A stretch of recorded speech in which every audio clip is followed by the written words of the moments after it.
you all for being here. Of course, please feel free to keep filling in the lower seats. We are here for a debate, and I'm Michael Sansevera. I am the Dean of Students, and I will be acting as moderator. My job is basically to make sure that the previously agreed upon rules are followed. But otherwise, I have no formal role or to express formal opinions of either side in the matter. I leave that to our two capable debaters. So without further ado, we're going to go ahead and open up. First, Brian Clyne is here representing KSU Atheist United. Sage Gerard representing KSU Men. And we're going to be opening first with Sage's remarks.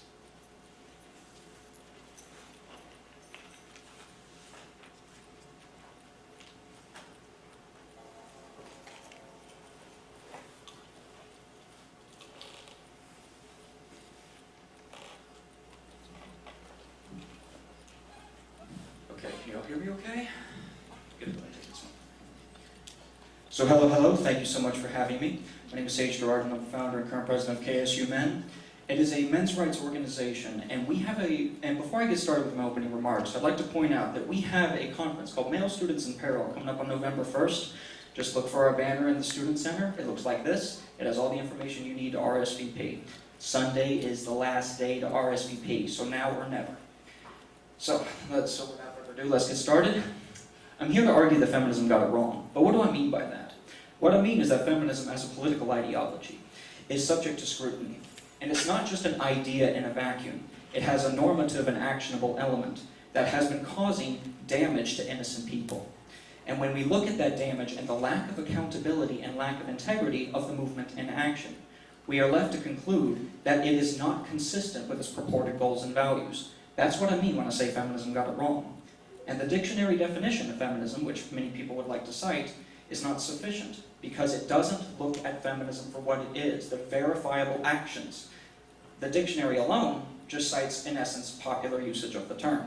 So I'm going to be showing you social context and the present actionable institution, the establishment of feminism, to show what the movement looks like in action. Back in November 24th of 2013, 7,000 feminist Argentine women swarmed and physically abused and sexually abused 1,500 men who were defending their cathedral from vandalism. It was a pro-choice, pro-life argument. However, the men were completely restrained. They did not retaliate, while feminists continuously violently beat them. And this is the latest in a string of attacks dating back to 2008. The media coverage was such that it was very quiet, and if it were the other case, the other way around, where 1,500 women were battered by 7,000 men, the reaction would have been completely different. In November 2012, at the University of Toronto, a violent feminist protest broke out in an attempt to stop speakers from speaking about issues affecting men and boys in school. These included Dr. Warren Farrell, Dr. Janice Fiamengo, Dr. Paul Nathanson, and Dr. Catherine Young. All of them had a non-feminist, that is, non-ideological way of looking at gender, but that apparently is not allowed. Lizalyn Jacobs, she served under the implementation of the Violence Against Women Act, the attorney for the National Organization for Women, and the chief of staff in the Civil Rights Division. She was caught on camera assaulting an independent journalist named Ben Vonderheide. This is a figure, a public figure, that is supposed to be reducing domestic violence, but yet she was caught committing violence on camera in the name of an ideological implementation of the law. So how deep does that go? In this building, you will find this poster. This poster is either on the 4th or 5th floor on the side facing the west parking deck, and it shows modern research of domestic violence. And this modern research shows that men and women commit domestic violence about reciprocally. And this is not a popular claim in feminist circles. The feminist claim that it appears in scholarship over and over and over again is that men use domestic violence as a means to establish dominance in a relationship and to preserve patriarchal power over their partner. But this is not the reality. The reality is that men and women are just as capable of violence, and we need to have programs that are equitable and are able to help both male and female victims of violence.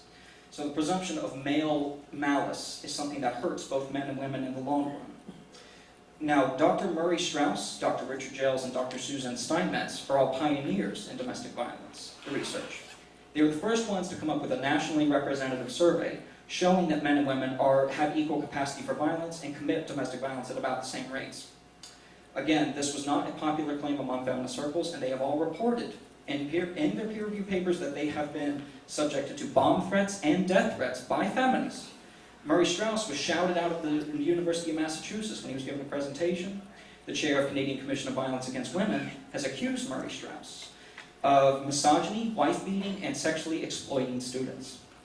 And graduate students under Strauss had their careers threatened. Susan Steinmetz had her tenure threatened, and it goes on.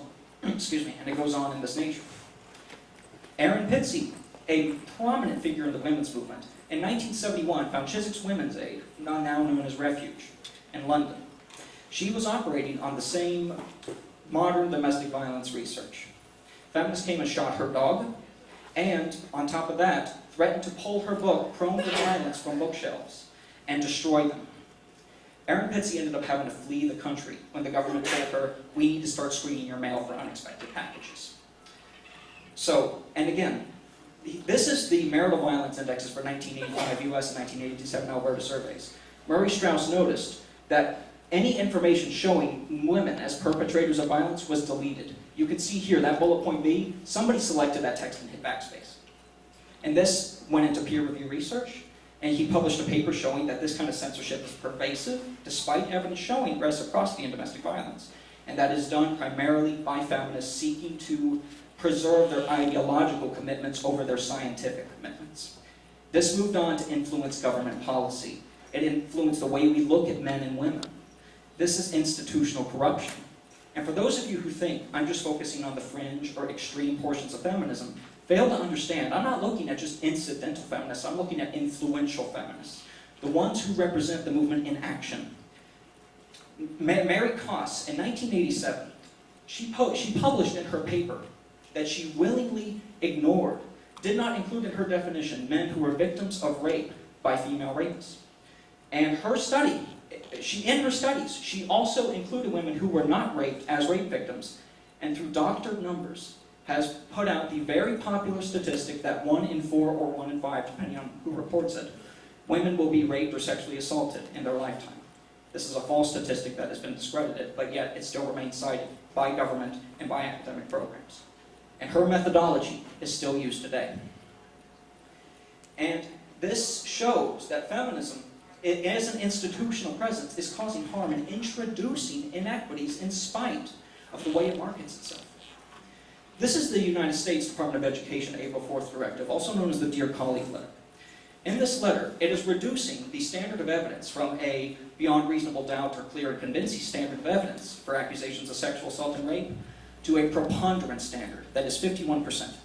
So, in the event that you as a man on this campus, because this is nationwide, if you are on this campus and you're accused of sexual assault and rape, in internal university investigations, you may be subjected to a disciplinary action, even though a criminal accusation was made against you, but civil standards of evidence, which shows that it's more likely you did it than not, ends up saying that you should be convicted. So even if you never did anything wrong, there's still a chance that you could be convicted, largely due to cultural values and the way we interpret men and women today.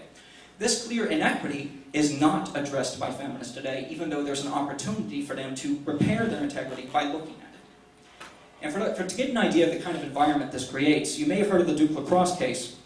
And in the Duke lacrosse case, these 3 young men were subjected to a false rape accusation and a smear campaign by 88 professors. And a Wendy Murphy, who was working on the case, said, quote, "Stop with the presumption of innocence, it doesn't apply to Duke. When they make administrative decisions about student behavior, they don't owe them any due process," unquote. And this kind of thing can be found in multiple universities. And I do not have enough time to cover everything, but it's most certainly there. And for more on inequities that feminists could address but don't, let's bring it closer to home. This is from section 16-6-1 of the OCGA, Georgia state law. Georgia state law says that only a man can rape a woman. This flies in the face of reality where anybody can rape anybody. And yet, he has carnal knowledge of a female forcibly against her will, and what it says below that's been cropped out due to image size problems was that it's when a female sex organ is penetrated by a male sex organ. Homosexual rape doesn't happen, and on top of that, heterosexual rape committed by a woman doesn't happen. This is in state law. It's a clear inequity, yet there is no feminist movement that I have seen, through all the research I've done for several years, that there's any institutional effort to correct this. Because trying to correct this inequity would in some way contradict the ideological commitment that men are bad. That men are bad and women are good. Women are victim and men are the bad guys, twirling their mustaches, trying to establish dominance and oppression over women. And again, I'm not looking at fringe feminists, I'm looking at famous feminists. I'm looking at feminists who have had institutional power and feminists who are journalists, they're authors, they're scholars.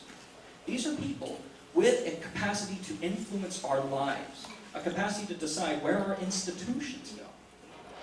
And if you look at what's happening today, you see that feminism, through the publication of literature and through the censorship of people in the peer-reviewed process, we are left with a very ideological presence.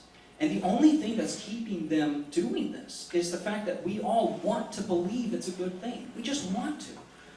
There is such a thing as a humanitarian non-feminist. Somebody who is concerned about equity and wants to include both men and women in the discussion on who is a victim and who needs help, but without being monitored and without being judged or censored under feminist tyranny, which is present in academia and which is influencing funding today. So we're looking at a community of celebrities, people who identify as feminists and who have a very strong grip over our emotions. We want to believe that we're doing a good thing by believing in it. We want to believe that feminism is a positive aspect of our lives, and if we just keep trying to prove that it's right, maybe we'll end up with an equitable society. But there's too much damage. Too many inequities have been introduced, and on top of that, with the inequities introduced, there are other inequities that feminism might not have caused, but they aren't making an effort to correct if it contradicts their ideological conviction of the presumption of male privilege, power, and malice. So will we ever ask ourselves, is it possible for us to support an equitable society without having to be ideologically committed to this word? Feminism is something that has become so ingrained in our cultural values that we are scared to challenge it. And those of us who really want to believe in it, we're scared to challenge it as well because we've invested so much into it. But I'm telling you right now, if feminism were a movement run by men for the sake of men, we wouldn't be buying it today. There's a very, very serious emotional commitment that we have to it, as I've said. And when you look at it, and I'm assuming that when I hear the opening statement, we're going to hear about some of the good feminists have done, and I wouldn't deny that. But you can also find good committed on the part of hate movements in the past. If you can look at even the Ku Klux Klan in the past century, you've seen that they've done community service work. But that doesn't change the fact that it is a hateful organization that has done hateful things, and that's why we don't trust it today. The same thing can be said about feminism. You can look at the good things it's done. You can look at suffrage. You can look at increased participation in the workforce. But that is not adequate. If you look at the current, present damages done today, you find it is not consistent with its purported goals and values. And that's what I mean when I say feminism got it wrong. I'd like to yield the rest of my time to rebuttals.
thank you to everybody who came out today. I want to thank the Dean of Students for taking his time out of his very busy day to come here today. I also want to thank my advisor for coming out and support from KSU Atheists United in refining this argument that I'm about to present, as well as from other professors that I've had at trust. I would like to dedicate this event to Matthew. We lost a scholar a few weeks ago, and he will never be forgotten in my mind. And every event this year, I'm going to mention him, how much I loved him, and how much he's missed. These are my daughters, Cosette and Catherine. Catherine is 8, Cosette is 6. And I didn't really think too much about feminism before they were born. I'm a guy. I had never really had anything against women, but I had never really thought about how the world will be when my daughters grow up. And I started thinking, do I want them to have rights like voting? Do I want them to be able to make the same amount of money for the same job when they have the same education? Because that today, my friends, is not the case. We've heard a lot about this. There is an inequality in America. Sage has talked a lot about Canada and other places. And I definitely want to say that I appreciate Sage. Sage came over to my house and helped me actually move some of my stuff from my former wife's house to my new apartment. And Sage is a great guy. I've heard a lot of trash talking about him on this campus.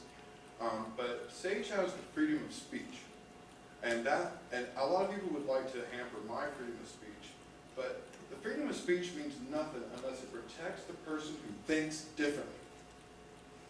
And for that reason, I think that we should applaud Sage for coming up here and speaking his mind and being a scholarly student. Although I think that I completely disagree with almost everything he said. Okay. Whenever we walk into something like this, we want to define the topic. What is feminism? What is it? What is the definition of wrong? So we'll start out with feminism. Feminism, the definition varies greatly depending on the source. Though this is the case, by looking at a wide array of definitions of feminism, we may be able to come to a consensus on our meetings. Like what my view of feminism may be versus what Dr. Morgan's may be versus what Dr. Santiago's may be. Maybe different things, but there must be some type of commonality in the three, in our three definitions. So I wanted to start with Mary Wollstonecraft, and one of her great quotes was, "I do not wish women to have power over men, but over themselves." This is what has been referred to in the past as first wave feminism. But again, the first wave starts out with equality.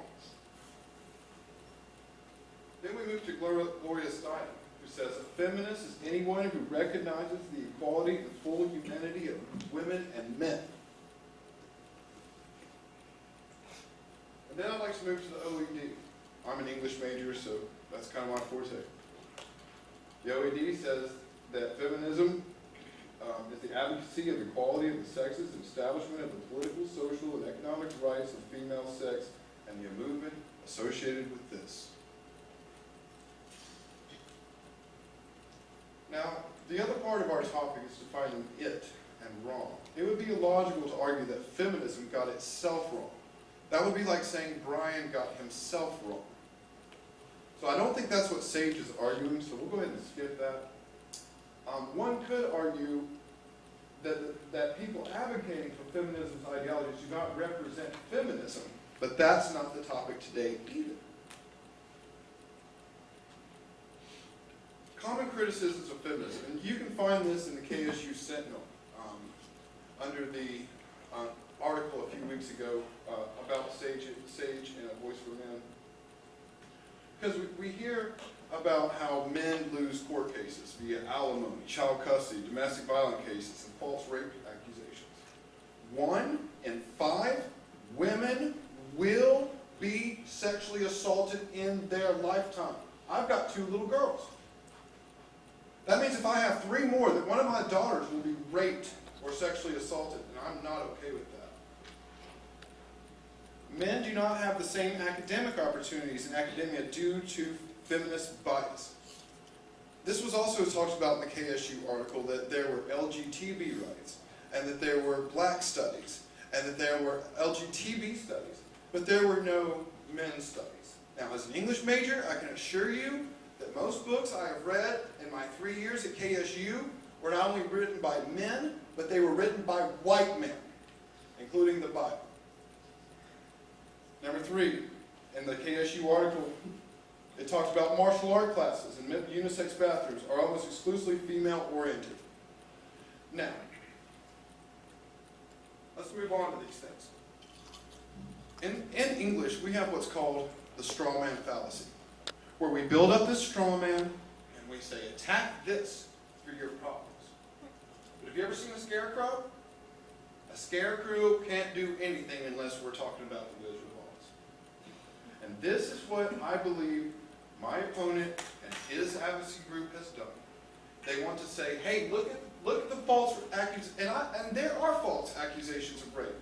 And there are men raping men, and then men accusing men falsely of rape too, I'd like to point out. Especially in prison. But nobody likes to talk about that. But these problems of alimony, of having court cases, and the woman always wins domestic violence, is that a problem that this straw woman of feminism can fix? Or is this something that the legal system can fix? Who holds the responsibility for false rape accusations, ladies and gentlemen? Is it feminism? Or is it the legal system? Who can do something about it? Feminism or the legal system? Now, the same holds true with academia. Yes, maybe there should be a men's rights classes on campus. But even if that is true, feminism cannot create a men's rights class on this campus. It has to be academia. Sanzavero might be able to get one created, but feminism cannot. Now, as far as unisex bathrooms and self-defense courses, I'm going to tell you, that's a facility manager's job, and that's a self-defense course instructor's job to make it more geared. It's not the problem of feminism. Okay? Feminism is essentially an ideology. It's the idea that men and women should be treated fairly and equal no matter where they are or what they do. Ideologies in and of themselves cannot do anything. And we can talk about ISIS. Maybe they have their ideologies wrong, because not every Muslim is an ISIS member.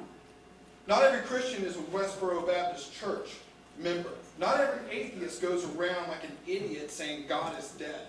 I assure you. I know a few that do, and I tell them, shut up. You're making us look bad. Because that is getting your ideology wrong. And there are times where feminists have got it wrong.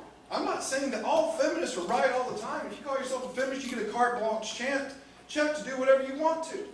I heard of one feminist who said that all intercourse or all penetration is rape. And I'm like, okay, how are we going to continue being a human species? And test tube babies, a lot of science. Okay.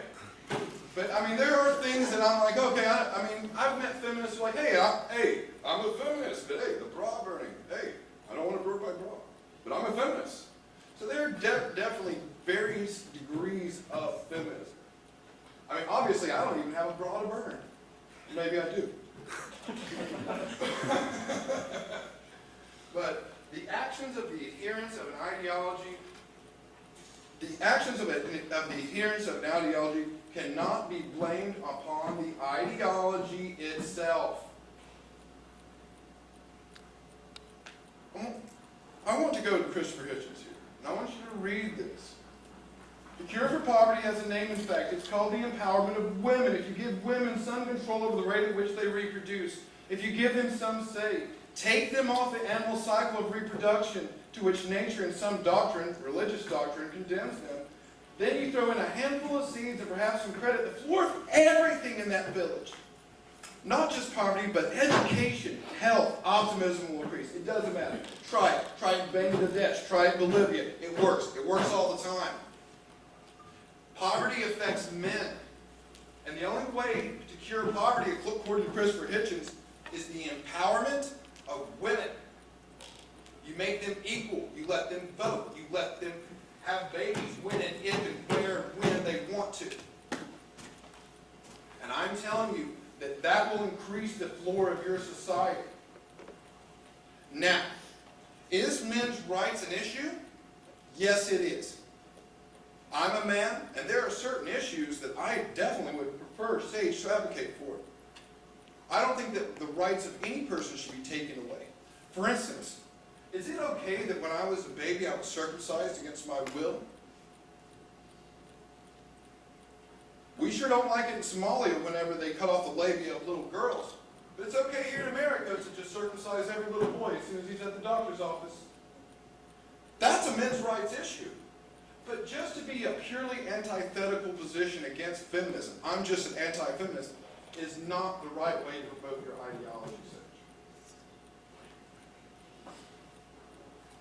My conclusion, feminism is an ideology, essentially.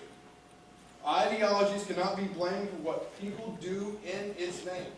Men's rights cannot be blamed for what Sage does. I've heard of people in the men's rights group going around recording women against their knowledge and then posting it online. What I don't understand is why a student doesn't turn to this person and say, do not ever contact me again. If you do, I will call the police. And they turn around and walk away. And if that person even says, I'm sorry, or follows them, they may easily call one of our great officers here who will take the matter quite seriously, I assure you.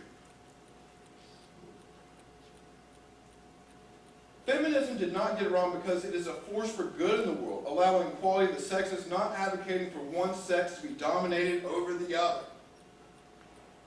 Okay? I'm a feminist, and I hope that Sage and yourself will join me in this great movement. Okay? That's the end of mine.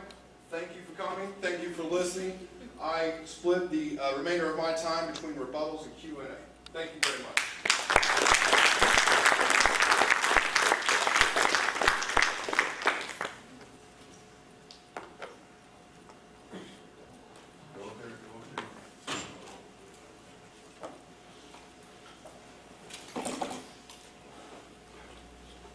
Okay.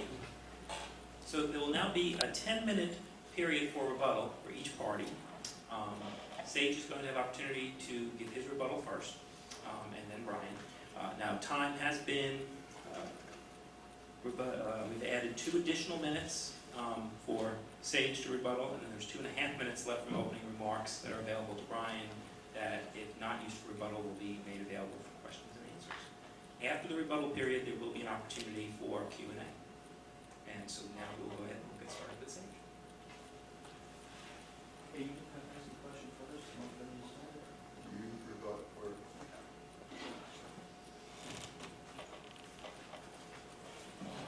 Thank you all very much. Now, before I begin my rebuttal, I would like to take just a quick moment to do what I neglected to do during my opening statement, and to thank both the staff of Atheist United and Dr. Sansevero and the faculty and staff at Kennesaw State University for setting up this event and giving me the opportunity to speak.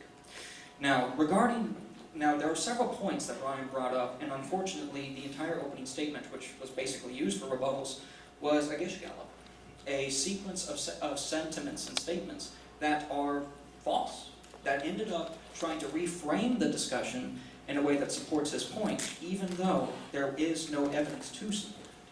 Starting with the wage gap, for example, if you look at the Bureau of Labor Statistics, you will find that the average earnings between men and women is about the difference is about 33 cents. But when you compare apples to apples and oranges to oranges, there is no wage gap. It doesn't exist. If you look at the statistics from the Independent Women's Forum and Learn Liberty, you find the wage gap being based on discrimination is a myth, and I will leave that to your research. There's also the emphasis stressing that there is no discussion of America, which I appreciate. But I wanted to mention that this is an international problem to show you that this is not just a Eurocentric problem. This is something that happens worldwide. And I will be discussing America a little more. Now, there was a lot of semantic arguments made here about defining feminism by the dictionary, which is, in essence, an appeal to popularity, since lexicographers write dictionaries according to what people commonly understand something. But mob rule is not truth. Mob sentiment is not truth. There is also the genetic fallacy, appealing to a history context, an origin context, to transfer feeling about feminism to the present when that's not the context in question. There's also, in essence, saying that not all feminists are like that, or there's not a real feminist that would do certain things. That's no true Scotsman fallacy. And finally, there was also misappropriating the position about unisex bathrooms. When KSU men and the men's rights presence on campus never once complained about unisex bathrooms. That never once got brought up. So this is a misrepresentation of the position. Although I am glad that Brian did bring up America, because when it comes to the legal system, one of the points I've been making is that feminism co-opted the institutional presence. It is ideologically driven. And if you look at Vladek Filler and Nicholas Aliverdian, two men who have been hurt by the legal system by feminist values, by a corrupt prosecutor named Mary Kellett over in Hancock County, Maine, subjected Vladek to a violation of due process, withheld exculpatory evidence, according to dogma. Feminism, to say that feminism is not responsible for any of this is to say that an idea cannot be behind any atrocities, which I think is a surprising statement to hear when we all know that there are hateful movements, hateful institutions that do operate on ideas and translate them into action. Ideas do not exist in a vacuum in politics, and it's fallacious to assume that it is. And I would like to ask that you all base your evaluations on facts and not sentiments, because that's going to be very important to see the truth. And I'll dedicate the rest of my time to the Q&A.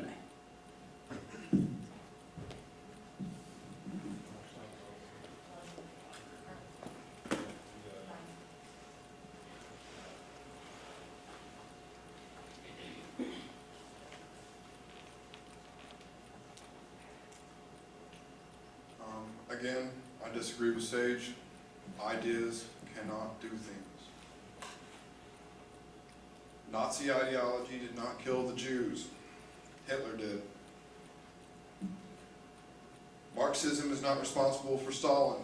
Stalin is, not Marx. And now, during this Q&A session, I have the opportunity to ask Sage certain questions. I'm going to take that opportunity now. Sage Gerard, what is your position on male circumcision? Is it a men's right issue, and if so, what is your stance on it?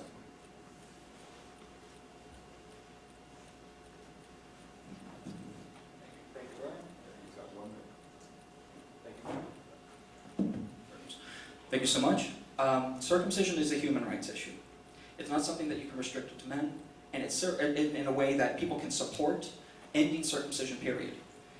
Both little boys and little girls, babies, can be subjected to genital mutilation, which is what circumcision is. So I oppose it outright.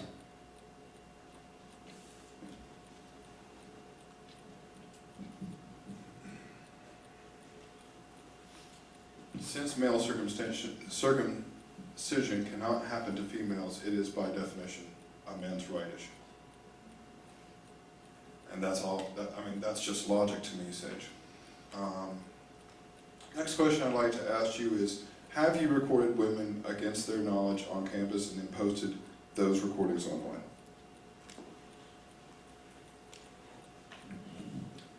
What I do as a men's rights activist is when I perform advocacy work, largely in public venues, I record my own advocacy, such that for my own protection.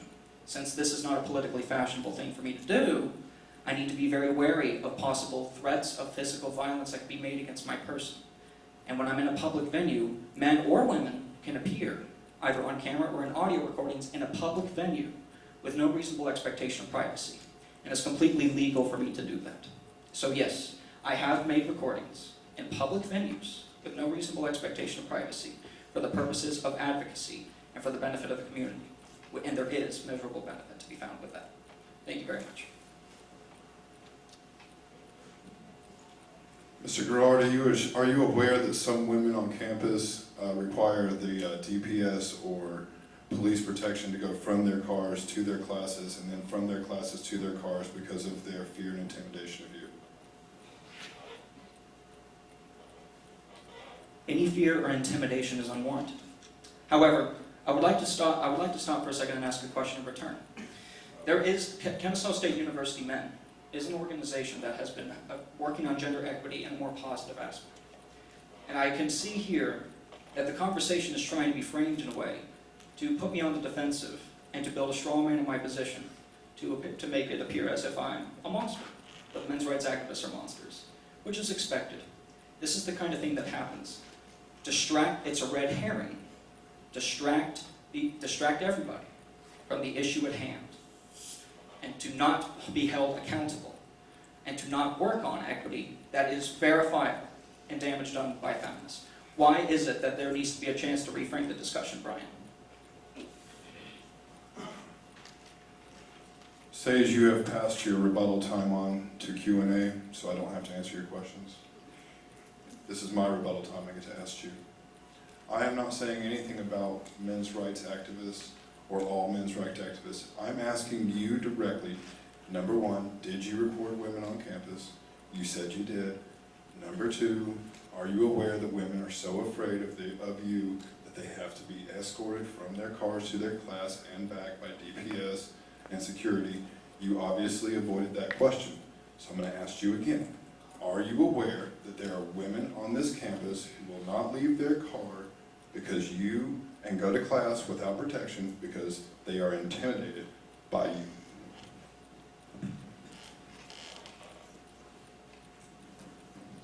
I am aware of that feeling.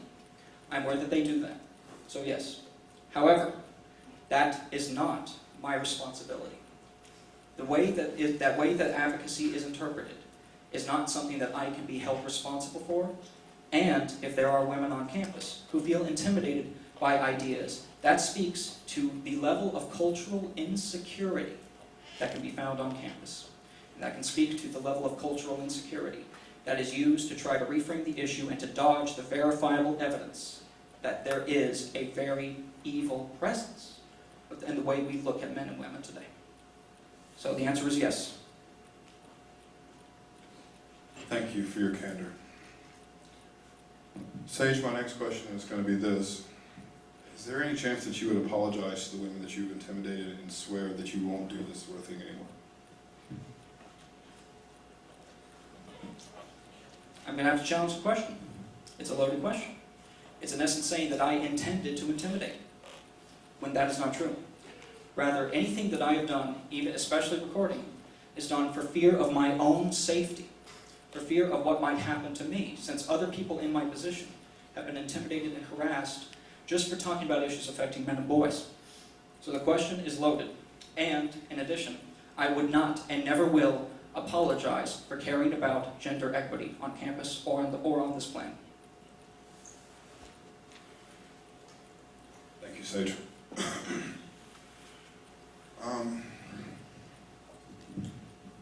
I was over there looking at the paper because I know that somewhere in the article it talks about unisex bathrooms.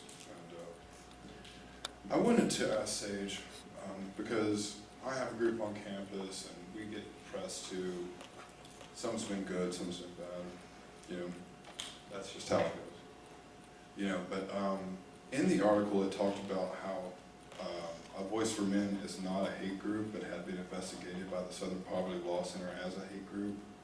And I would like to see if you would like to spend a minute talking about that. Sure thing. Now, since I've given a minute for question time, I don't think I'm going to be able to give the full answer. But the short of it is that somebody who does not work for the SPLC, the Southern Poverty Law Center, and does not hold a title, has, from an opinion piece, listed the website A Voice for Men as a hate website, or rather a misogyny, under an article called Misogyny in the Science. However, if you look at the Southern Poverty Law Group's official publications on what is a hate group, you will find that A Voice for Men is not listed as such. But yet, people want to look at the opinion of Arthur Goldwag as an official statement by the SPLC, even though it was mentioned twice that it wasn't. That rumor spread to KSU, and it has influenced the way we look at things.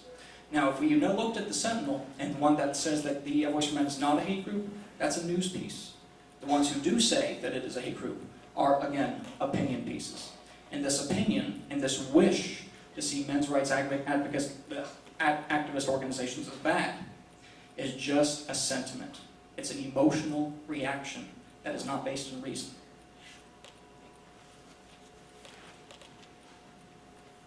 Thank you, Sage. There's a CDC statistic that says that 1 in 5 women will be raped in their lifetime. Do you believe that to be the case? Not even remotely. As I said, Dr. Mary Koss is the source of this statistic, and she has been found by peer-reviewed research to doctor numbers. Here in the article it says that AFVF insists that 92 out of 102 rape cases are false accusations. Do you believe that to be true? Paul Leland, the founder of A Voice for Men, has made a statement to this effect. In the interview, he says that no one actually knows the actual number. This probably came from an article on A Voice for Men, which is not actually representative of the organizational position. The organizational position is that no one really knows, but just like with rape, a false rape accusation, one is too many. Do you think that feminism in and of itself holds any value? I believe that it did, but it no longer does. How did it when it did? The value that any movement of that nature can bring to the table is it pretty much instills a level of self-assertion. Even if something is not based in fact, it can still get somebody wanting to rise up and make a change. And even if I oppose feminism on account of its claims and on the institutional presence it's created, I think that wanting to stand up for yourself is a wonderful value to get, and you can find that anywhere, whether it be based in reason or not. In this article, we talked about self-defense classes. Do you believe that men are assaulted by women, or women assault men more often?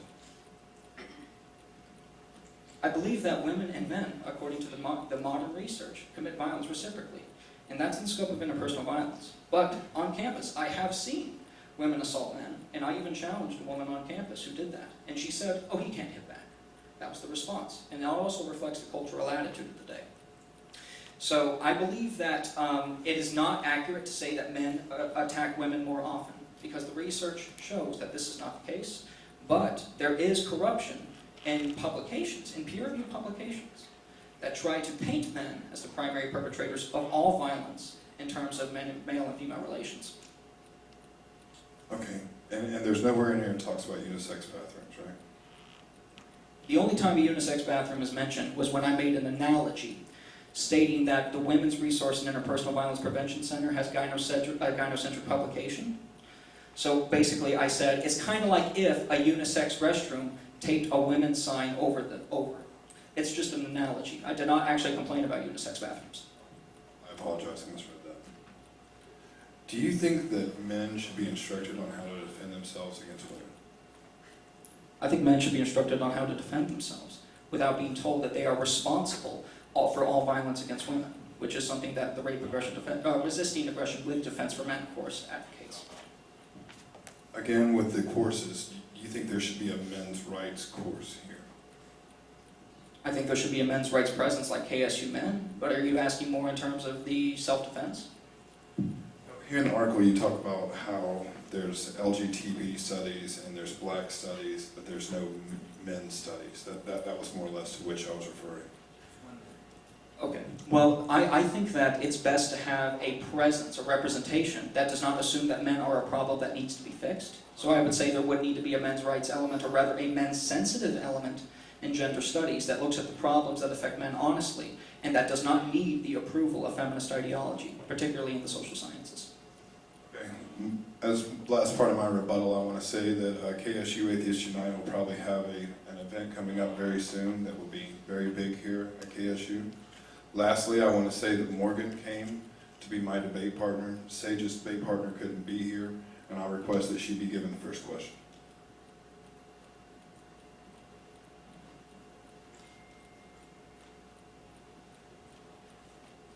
So wait, I'm a little confused. Were you asking another question for me to address? No, I was saying that Morgan, you know how we were going to do 2 for 2?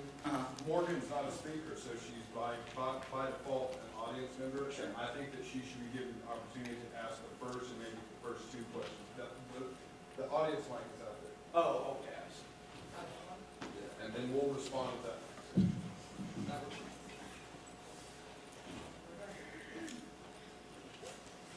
Actually, as we get into Q&A, just so everyone knows, this will be open opportunity for anyone to ask any questions, either party or both parties. If you'd like both to address your question, then you can specify that you'd like a response to both.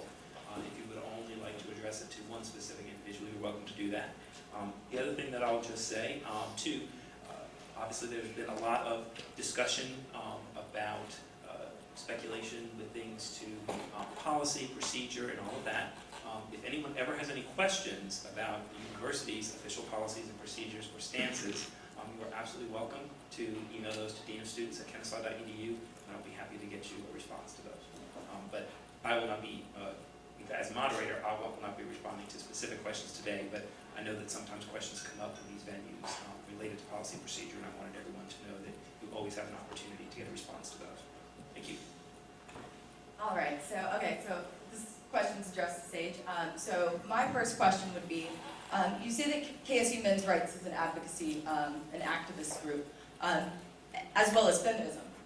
So my question is if feminism is wrong, and if feminism got it wrong, then how is your organization any less wrong? What we do is we specialize in issues affecting men and boys because men and boys have been neglected under feminist ideology and under the feminist establishment. And again, feminism has spilled into academia and government. It affects those policies, and it even affects how money flows and how we interpret men and women today. So when I say that KSU Men is an organization that advocates for egalitarian sentiment, just like feminism claims it does, but what we're doing is we're specializing in the neglected sex basically to catch up on a mess that's been left but no one cleaned up. So second question would be, because it wasn't really answered, so there is no difference between feminism and KSU Men's Rights, ideology-wise, opposite, but as in terms of advocacy, they are doing the same thing, just different ways. I'm glad you brought that up, because KSU Men is a non-feminist organization in the sense that it's non-ideological. You're presuming that an ideology exists in KSU Men as an organization. There isn't one. Can I ask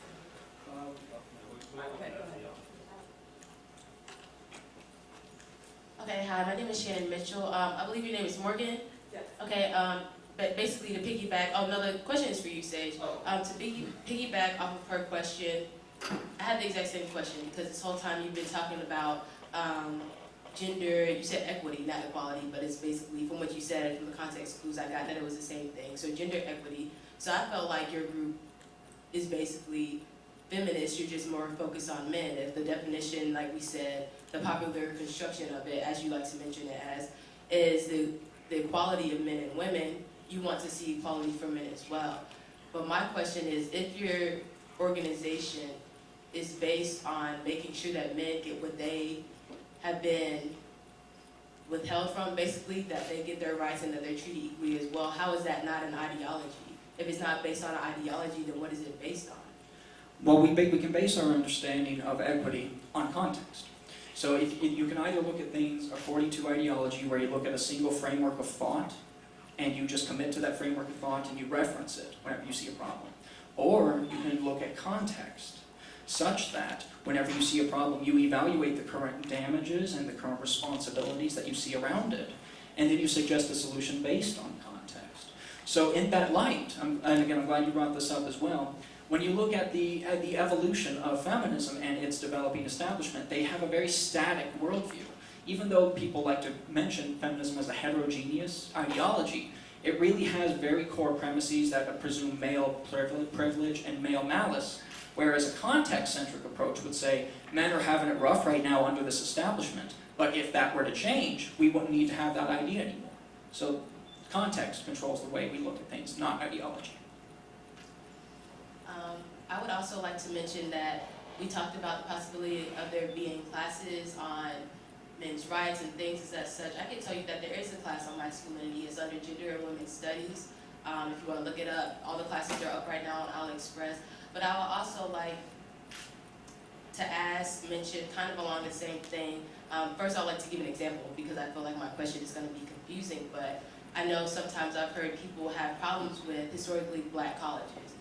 But me personally, my opinion is that that was because we weren't allowed it in the other colleges, so we had to start our own. So from what you said, you feel like feminism got it wrong, blah, blah, blah. but that came from somewhere because women were being treated unjustly, are being treated unjustly. So you said that there wouldn't be a need for men's activist groups and these type of things if men were treated correctly, right? That would just go away. But the feminist movement started because women haven't been treated right. So men might start to be treated right again, and then there wouldn't be a need for these type of organizations, as you just said. But what about the fact that women still need to be treated a certain way? I understand that you have the right for freedom of speech, as he mentioned, and to advocate for your point, your different opinions for your group, but you're apparently going about it a certain way for different students to feel the need to be protected on campus. If it was just you stating your opinion as facts, then there wouldn't be this group of girls that feel personally attacked. Does that make sense? No, it doesn't. What are you confused about? There's a lot of things you covered. Yeah. And I'd like to just start briefly by mentioning the masculinity studies on campus. I already talked about that in an interview with the Sentinel. The masculinity studies course has readers it has a required reading by individuals like Michael Kimmel, who again presume that masculinity is more of a problem that needs to be fixed. They particularly use the angry white male stereotype in order to rehash tired old propaganda. And in addition, a masculinity studies, including one, does not change the fact that it is seen through a feminist lens. You can have a class on blacks, gays, Latinos, or what have you, but that doesn't mean you're diverse if it's all seen through the same lens. So there is no real presence for men's issues on campus because it's not seen through a lens that's sympathetic to them. Does that make sense? Okay. Now regarding women feeling intimidated, but the thing that you mentioned, you insinuated that I was not just stating my opinion, but that is what I've been doing. In fact, a lot of the things that happened, a lot of the controversy that stirred up around KSU men started when I started criticizing feminism. Only then did people start showing up. Only then did people start making false accusations against my character and my conduct. That shows you that we here on Kennesaw State University are an example of my point. That the culture is very much so attached to this word, is so attached to the sentiment, that it's almost like a Dark Ages situation, where if you're not part of basically this ideology of the day, people are going to ask, what's wrong with you? They don't ask what you mean. And then they assume that they need protection, even though there's nothing to fear to begin with. Okay. Does anybody, I don't know. I have a question for Brian Clyne. Yes, sir. How, when feminism has such a negative stance on masculinity, a man's nature, and has just this general distrust of any men or power, how do we keep feminism accountable from those beliefs just bleeding into bigotry against men? I disagree with the premise of your question. I don't believe that feminism is about what you say it is. I disagree with the premise of your question, if you want to restate. Well, obviously there have been influential feminists that Sage has put in his PowerPoint. Andrea Dworkin is one of them, which I've seen her in academic papers and taken very Yeah, seriously. the one who says that all penetration is rape. Yeah, I saw that. How can I feel like this is such a fair movement when bigots like that are taken seriously and that is influencing Just as policy? Westboro Baptist Church does not represent Christian theology, that woman does not represent feminist ideology. She is on the extreme of the movement, and she does not represent the mainstream of feminists who are like my wife, who are like the ladies here. You're trying to judge everybody by the worst of them. And I'm sure it's convenient for your belief system, but that doesn't mean it's correct. All right. Anyone else?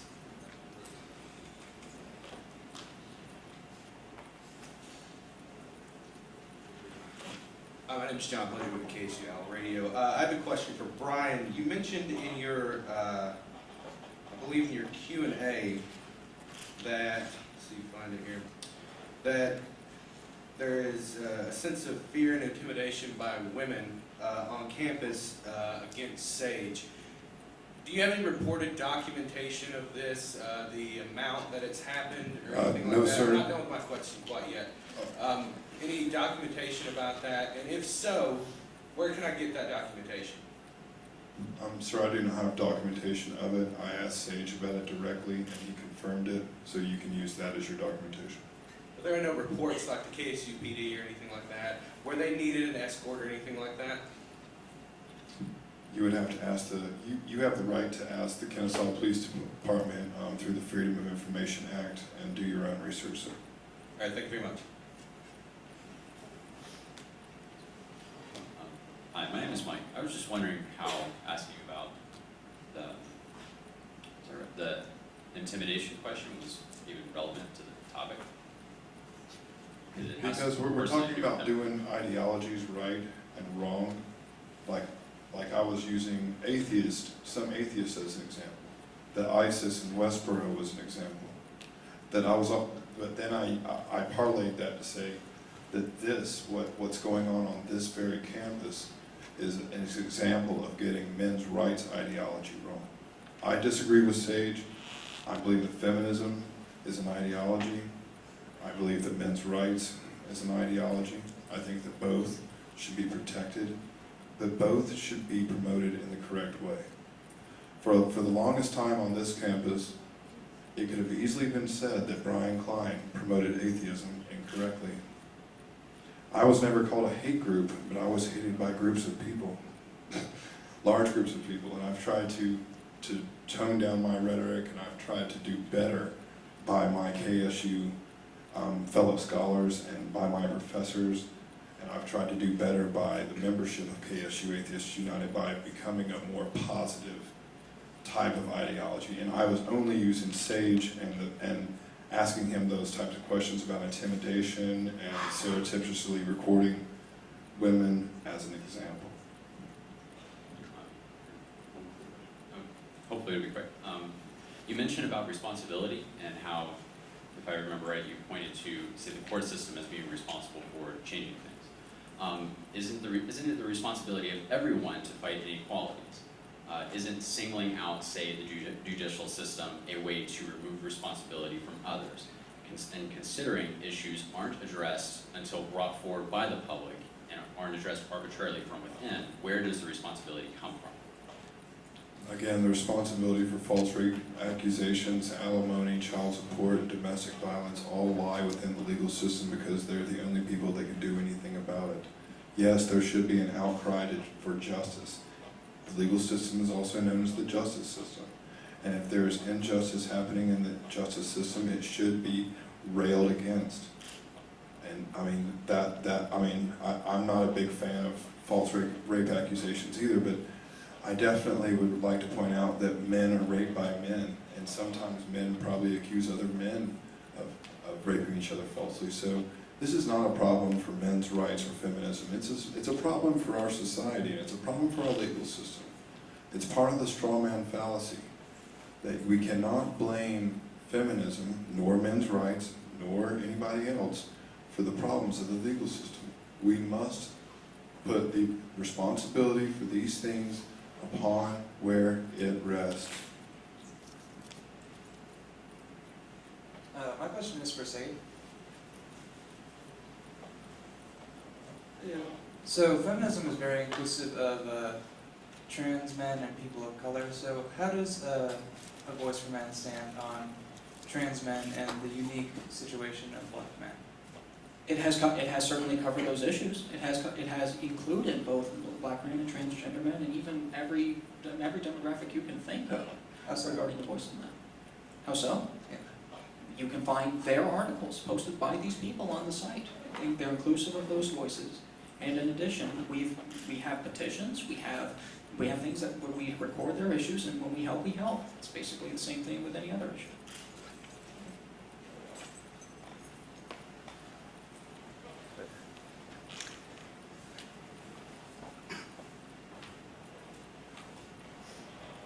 Hey, I actually wanted to ask a question to both of them. Can you do that? Ask a question to both.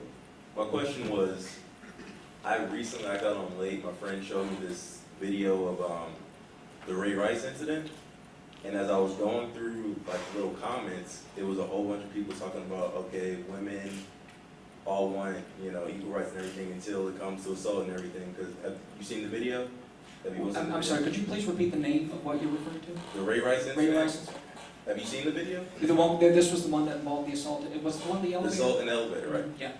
So, my question is to both of you, in situations like that where if a woman, unarmed or whatever, is attacking a man and he hits her, he knocks her out in self-defense, how do you feel about that? Do you feel that's okay or do you feel that's wrong because he was a man to both of you? I think that self-defense is a perfectly responsible thing to do for your own self-protection. But if you were to, but when it comes to the way that we assign responsibility to that, I would say that either we treat both men and women the same in the eyes of the law. If we don't, then I'd say that's wrong, period. My father was a police officer for many years, and he talked about an appropriate level of force. If a 5-year-old is punching you in the knee, you might just grab them up by the scruff of their neck and say, hey, stop it, kid.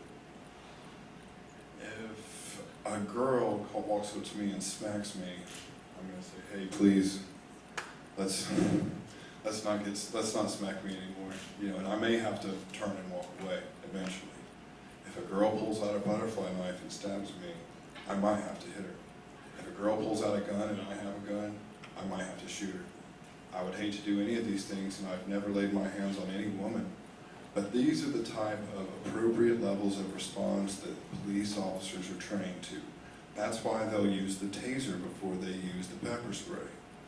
And if that poor young lady hit Ray Rice, I'm sure that she didn't do half the damage that he did to her.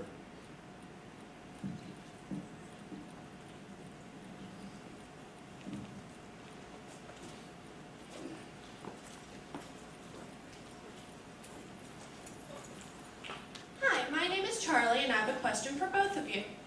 You were talking about ideologies and how ideologies can't affect anything.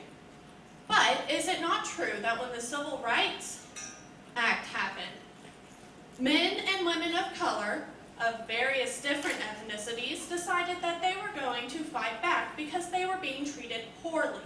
And so they came up with their ideology, hey, we deserve to be treated as humans, and protested for that right.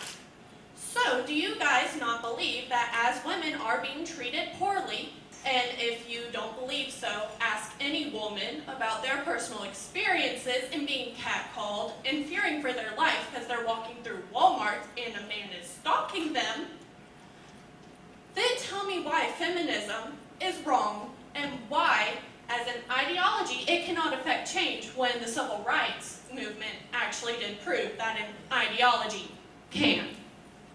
Well, I'll start with this one. I never said that an ideology could institute a change. In fact, I was the one who said that an ideology can very well form an institutionalized presence, and an ideology cannot exist in a vacuum. This has been a statement I've repeated.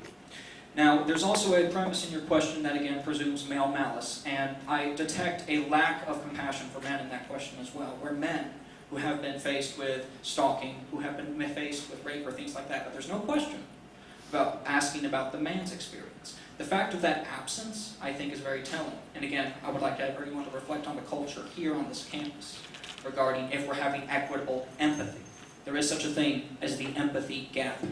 So I'm just going to finish that question saying, I do believe an ideology can institute change. I wasn't the one who said that it couldn't.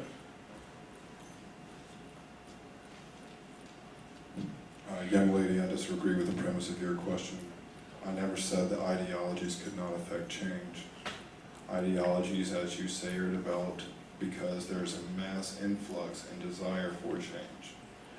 What I said, conversely, is that an ideology cannot be blamed for what its adherents do.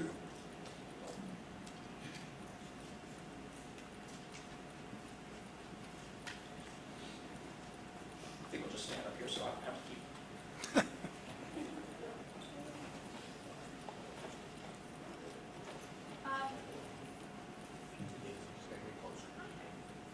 This is for Sage. If you say that feminism got it wrong, what is your suggestion for feminism to get it right? Do you think the ideology is just wrong at its core, or just what has happened to it today? I would say that the ideology is wrong at its core in such that it presumes the existence of male hegemony, that is the hegemonic masculinity, the presumption of male malice, and that men in power are representative of the male attitude and male behavior in general. I mean, if you look at things like Valerie Solanas and her Scum Manifesto, and you look at the words of Andrea Dworkin and all that, you do see from the beginnings a very vitriolic reaction to men. Now, regarding to your question, how can feminism get it right? I would say there would have to be an element of the movement with a systemic presence that can hold accountable the feminists that are causing harm today. If, for every feminist attacking somebody in public, was met with a feminist saying, hey, don't do that, then I think that this would spell a movement with much more integrity. But the only feminists I've seen with that kind of attitude don't have that level of pull. They are what Karen Strawn, also known as Girl Writes What, calls coffee shop feminists. The ones who believe in egalitarian sentiment and who understand that the feminist movement has done awful things systematically, but does not have any capacity to correct. So feminism would get it right if it had that capacity, but I don't think it does.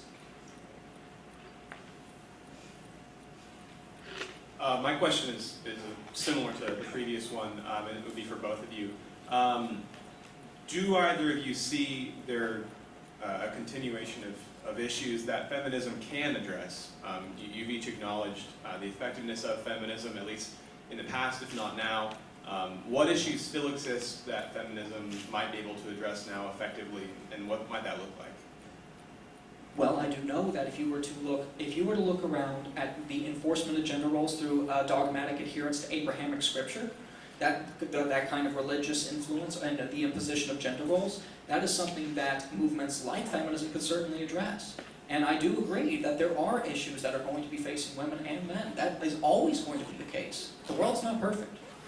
But I don't think that feminism is the best way to do it, personally, because feminism in its systemic form has shown that it's not really good at it. It's basically the long and short of that.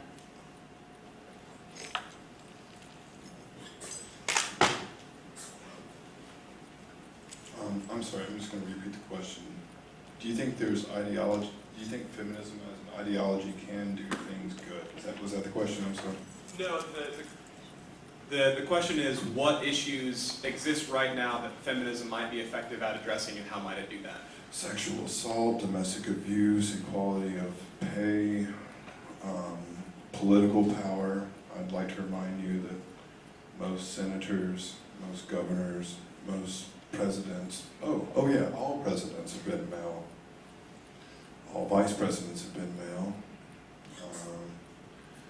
I mean, there's education, economics, political stuff. I mean, this would create such a long list of things that I think that feminism could help. And again, I'm an advocate of feminism because I have 2 daughters whom I love very, very much. I would hate to live in a world where their vote didn't count. I would hate to live in a world where they weren't being paid the same as another man. I would hate to live in a world where my daughter Kozak couldn't be president of the United States. And feminism has paved the way for all of these things.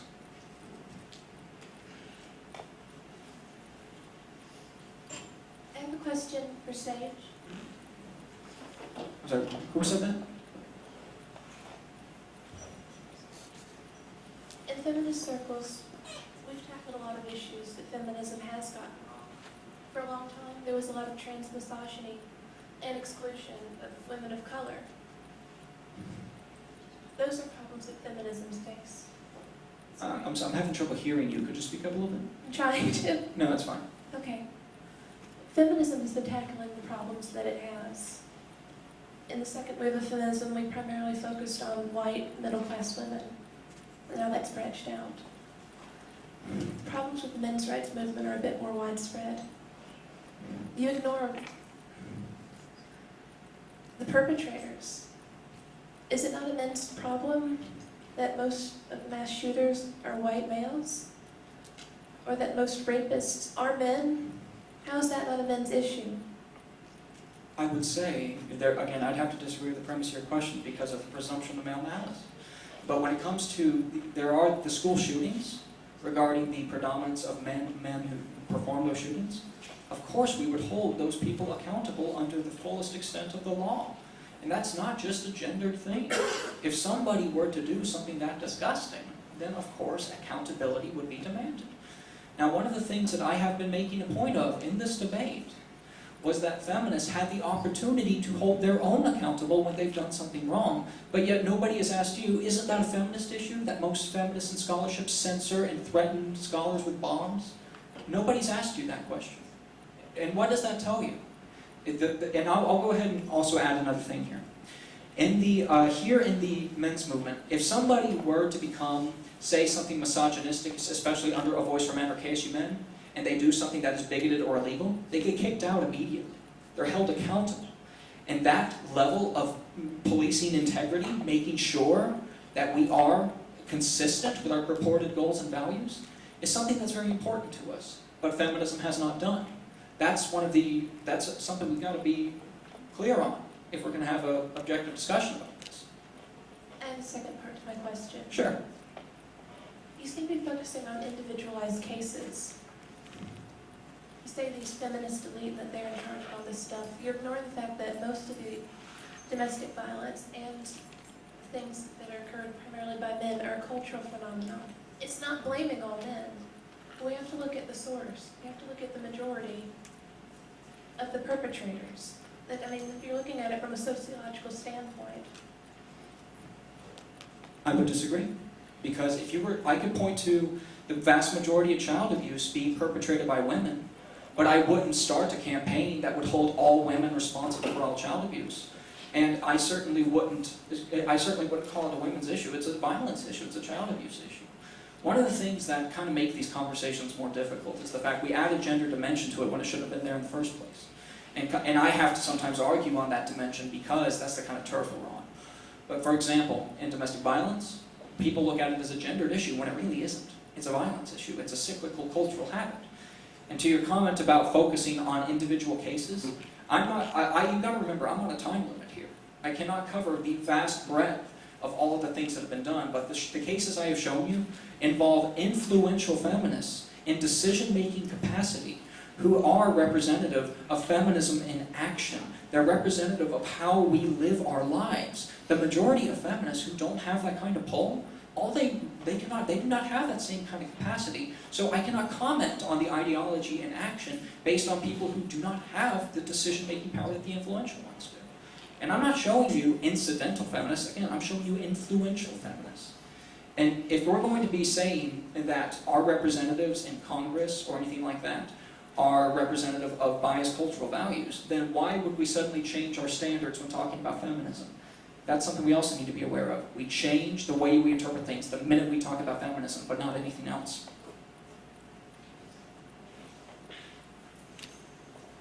Dr. Reeves, I think she has a question. And I'd be happy to get to her in a second. Who gets to go first?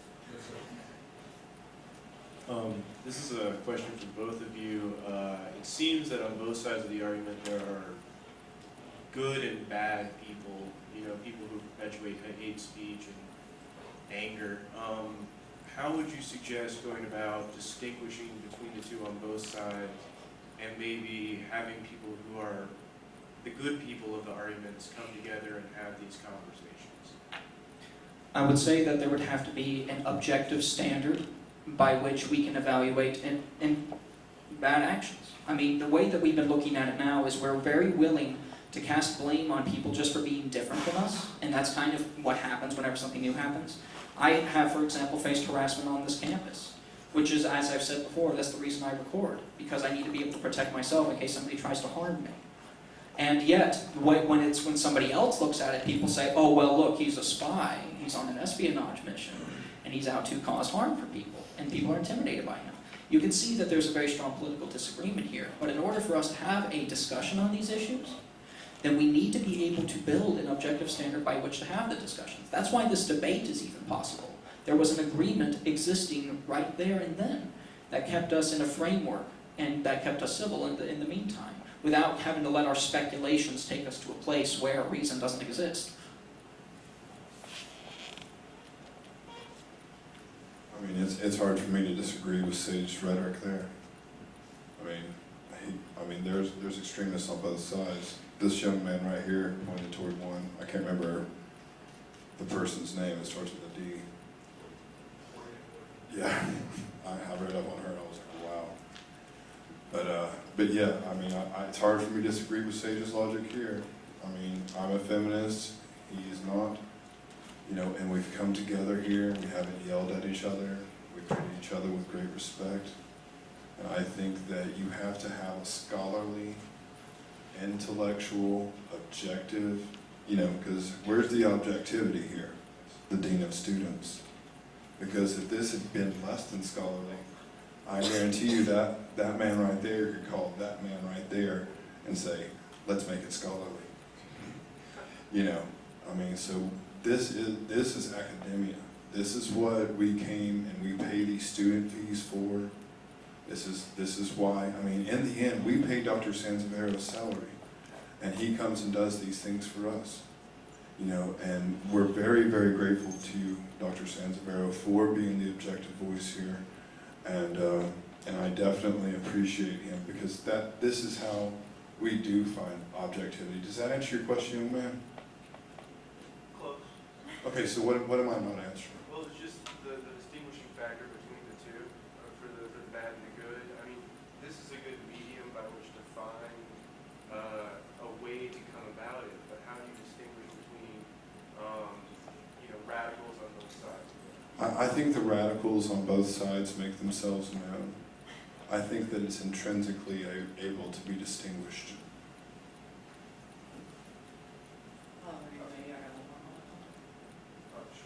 Okay, and I'm going to have to agree with Brian there. In essence, the criteria is who's hurting people. If there's harm that can be shown and measured, then you're looking at somebody who's trying to operate outside the realm of the law and reason.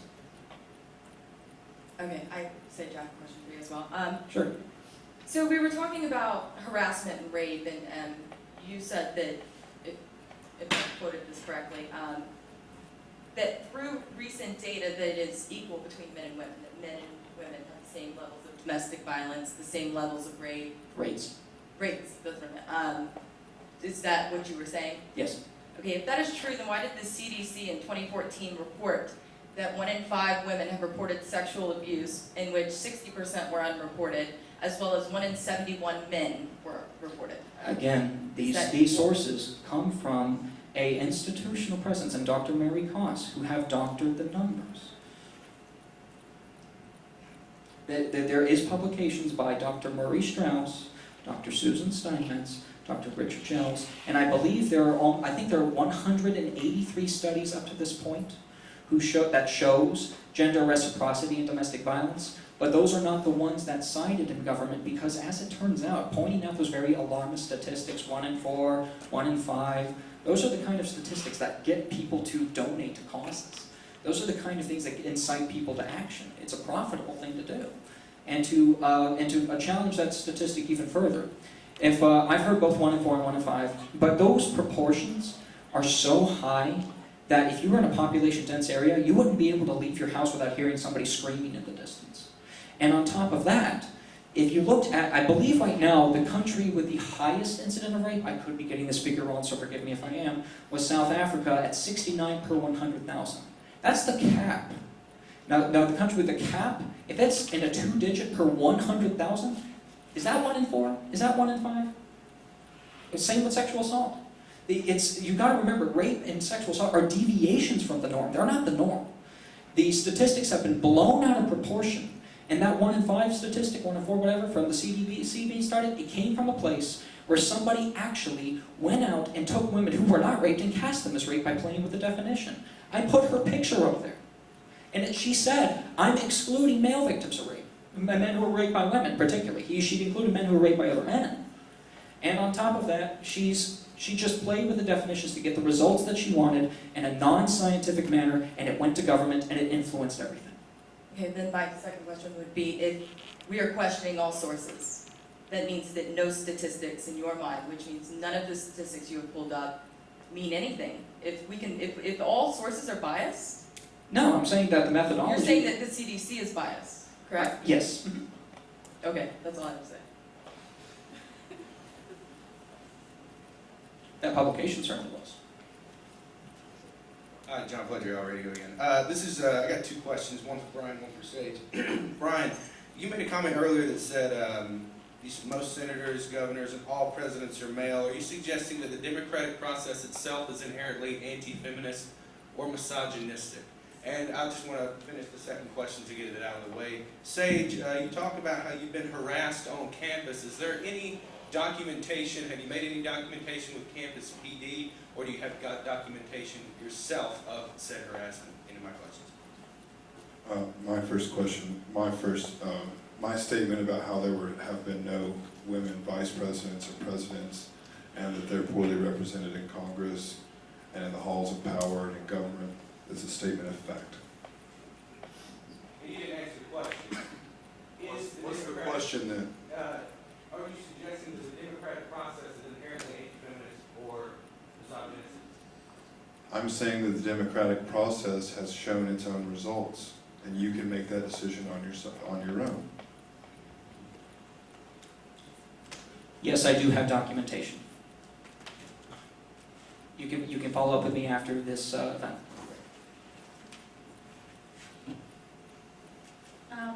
My question is for Sage.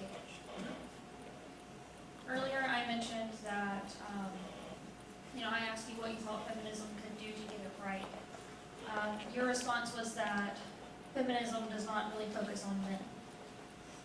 If feminism could focus more on, gender equality than women, which it does, except for these extremists. So if these coffee shop women feminists were leading it, would you say that that would be getting it right? I would say that if feminist was consistent with its purported goals, then yeah, I would say it got it right. But it's not.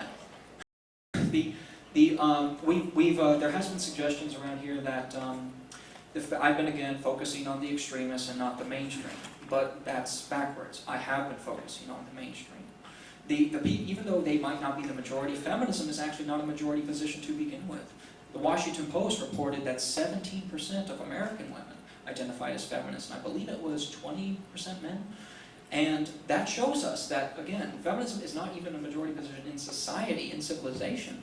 But when we get to the ones who actually do things, who actually get into the system, who influence policy, who influence law, and then we see, again, the ideology in action. And that, I think, shows that when they don't do anything that's consistent with their proposed virtues and their promises, then they got it wrong. If that was the other way around and they got it right, then they got it right.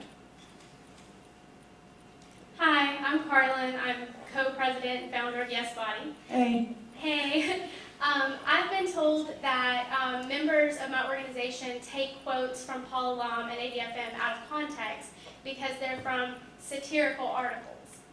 I'm a big fan of satire, and I think I understand it pretty thoroughly, but most of the time the point of satire is to point at something that's not being looked at in the opposite way that Paul Elam does. And the threat of rape to a woman is the oldest way of silencing a woman. So I'm just wondering what exactly the purpose of writing satire about something that's so apparent in our society. What's the purpose of that? And can you explain how that's satire in the first place? Well, actually, Paul Elam, when he wrote his satirical articles, they were satire in the sense that you described. They pointed to something that we don't look at often, and I'll give you a perfect example of this. Now, before I get to that example, note that Paul Elam writes something called Juvenalian satire. What Juvenalian satire is the same kind of satire you can find in A Clockwork Orange, 1984, and pretty much anything that Mark Twain writes. Because it's the kind of satire that uses savage sarcasm as a means to just bring a lot of shame and ridicule to something that's corrupted. And a while back, Jezebel, a feminist publication, published an article about how awesome it was basically to beat your husbands and boyfriends. It was promoting domestic abuse. Now, what Paul Elam's response to this was he said, let's see what happens when we write that exact same article, but make women the subject of it. So he wrote something called, I declare October to be Bash a Violent Bitch Month. And he's talking about, he used Jezebel's pretty much own form of argument and said, And basically, he had to leave a disclaimer saying, look, this is satire. I don't mean anything I'm saying. But yet, people got angry at him, but not Jezebel. It shows you that when people talk about women and make them the subject of very sexist language, people get upset. But when people do it to men, it's a subject of comedy. It's something that people do like. So Paul Elam, the quotes that you've been concerned about, he doesn't mean anything he says if it's supposed to be hateful. It's supposed to be satire. That's what satire is. But the fact that he wrote it shows you that, and the way that we responded to it shows you the cultural bias we have about men and women. And again, if you were to take issue with the subject matter, the fact that it was about rape or something like that, comedians have always talked about dark topics like that. Comedians have talked about necrophilia, they've talked about a lack of freedom, they've talked about tyranny, but all of a sudden, only when it gets to feminist territory do people get weird. It shows you the level of emotional investment we have in it, even though the satire is pretty much the same. So again, and if you have any concerns about anything Paul Elam says, and you've seen quotes that, yes, have been taken out of context, then you can actually see him yourself at our conference coming in November 1st. He's going to be here, folks. He's going to be speaking. And he will be happily taking questions at the end of his presentation. And again, RSVP, you can see all the information you need to RSVP on the Student Center banner. I'm a bit confused because of the switch between feminist and feminism, so I'd like to know your definition of feminism, the ideology. Feminism as an ideology is what social context sets it to be. In essence, to give you an idea, if you looked at 100 years ago... I'm not asking about social context, I'm asking about your definition of feminism. It's whatever social context it is. That is an answer. And here's why. If you go to, if you looked at republicanism or being Democrat 100 years ago, is that the same thing as being a Republican or Democrat today? Everything changes with the time, including ideology. And people define feminism by looking at the dictionary. And that seems like the intuitive thing to do. But I don't use that definition. And the reason is, if I were to grab a fork and then look up the definition of fork, the definition matches the object I'm holding. It describes it. But if feminism is always changing, if I'm looking at something that's always changing, why would I look at a static definition? That makes no sense. So I define feminism according to the sum total of the institutional and individual actions of those who claim to be a part of that ideology. And that definition changes over time. So that's when I was answering her question over there, she said, would I say that feminism got it right? If they got it right, then yes, I would change my mind. Because the definition, the way that we would verify feminism, look at its actions, would have changed.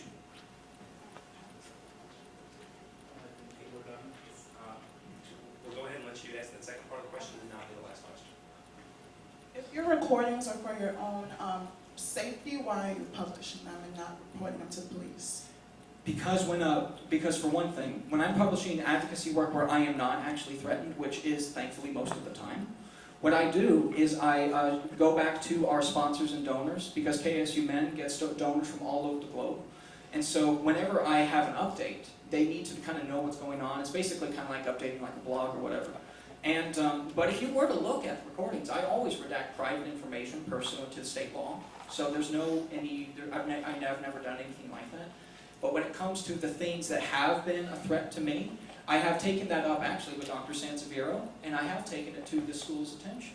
But when it comes to police attention, I have not been in a situation where somebody has pinned me down and threatened my life. Not yet, anyway. So I haven't needed to contact the police quite yet.